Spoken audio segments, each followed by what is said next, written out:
It's 11:30 in the morning. Sun's coming up that way, up over the mountain. And this is what my garden looks like. This is the 1st of October. Our first frost date is supposedly in 18 days. And I have done virtually nothing to my garden this year.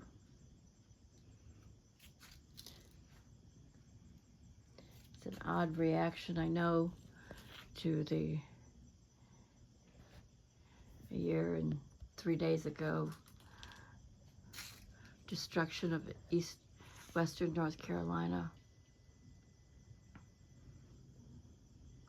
where weather was weaponized against us.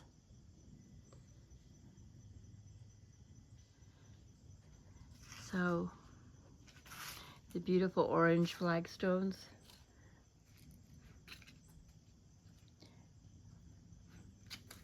they get overgrowth on them and turn brown. The leaves are falling. The inspiration for today was I was looking out the window of my office and the leaves were falling down like rain. See, that tree, almost all the leaves are off already. Very few trees have started to turn yet, and not very much on our mountain. We don't have the kinds of trees that turn color so much. Oh, I saw a butterfly up there on the chair. So I want to share with you about the Impatiens, the weather this year. It's been largely overcast the entire year, and it seems like the temperatures were mostly in the low 70s. Very seldom did we have a day that get up to 80. So because we didn't have sunshine and heat, an awful lot of it didn't get warm enough for things to germinate, and impatiens were one of those. So there should be impatiens all the way down to the water feature here, and only in the last couple of weeks have some of the impatiens started to grow up along the walkway here. But they came back nice and thick, and those are areas that get a lot more sun. So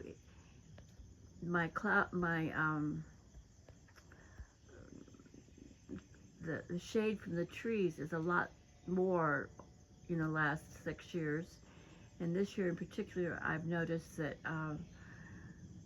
this whole area from up there where you can see the sun, the top of the drive, the impatiens, the no-no garden, the hibiscus and so forth, and the azaleas all the way along here, they would get about 4 hours of sun, about 10 to 1:30, 2 o'clock in the afternoon. And the impatiens, of course, do well in sun or shade, and they do well with shade. And it took them, last year they were in full go in April, but it was mostly July before they started to happen. So it's been a very interesting year in that respect. Now, I did keep a couple of things on the porch here, and these have done well, and I haven't really watered them very often, but they've still done well. I super groomed these earlier this year. I did do that. We overwintered these cuttings from the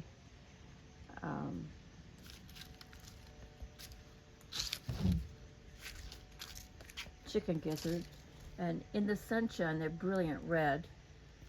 I still haven't gotten them put out anywhere. These were cuttings from geraniums. They've held their own, but they haven't really grown. I haven't had hardly any hummingbirds this year.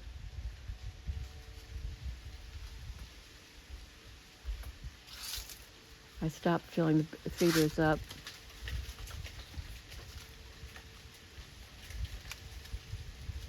Yeah, it's not.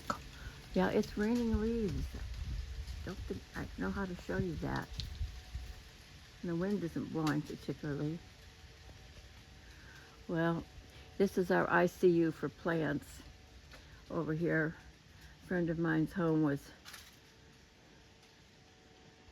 trashed while she was out of town for a week doing a seminar. And when she rescued her plants, you know, they've been tossed around and everything. So we're recouping them here where they're safe.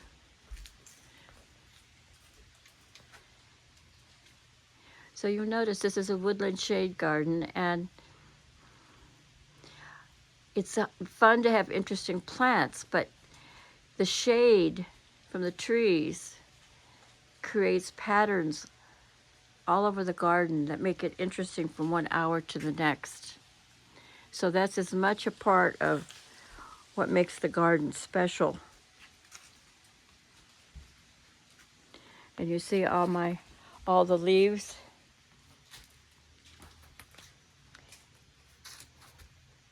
These are poplar, the leaves from the poplar.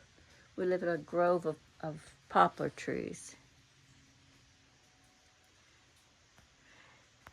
And they're straight, perfect for making lumber. North Carolina was practically stripped of its poplar trees and shipped to France, where they made all that beautiful golden furniture with marquetry. I think it was Louis the 15th, 14th. It was the early 1600s.